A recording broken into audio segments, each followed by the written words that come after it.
Dia tengok minyak Porsche, minyak kuda. Kuda ke? Ni kuda. Habis unicorn?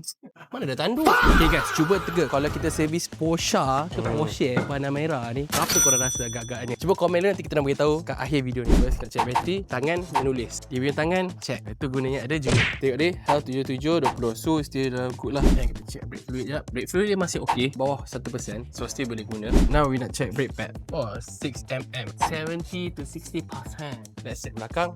Oh. Okay, dalam 80%. Kita tengok spark plug dia. Ni dari V6 guys. So dia dah kurang sikit tajam dia. Next service kita recommend lah untuk tukar cabin filter dia. Actually okay lagi.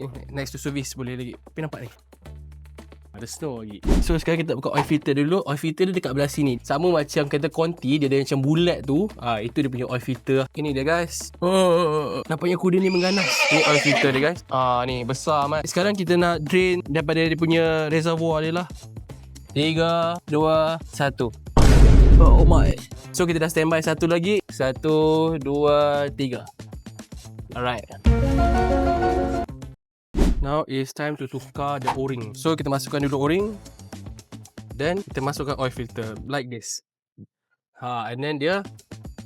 So kita masukkan balik oil filter dan juga drain plug. Let's go. So kita tutup dulu.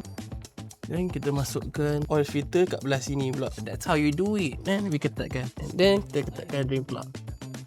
Settle guys. Kita dah buat scanning juga. Kita dah clear. And then tinggal air conditioning electronic. Tapi ada pasal aircon nanti kita check lah. Last, kita akan bagi buku servis dan juga stiker untuk letak kat sini. Reminder.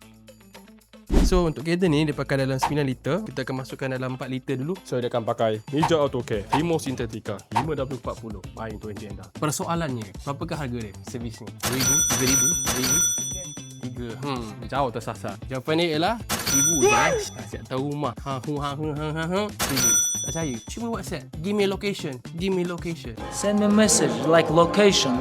I'm gonna come. Whatever you want, doesn't matter.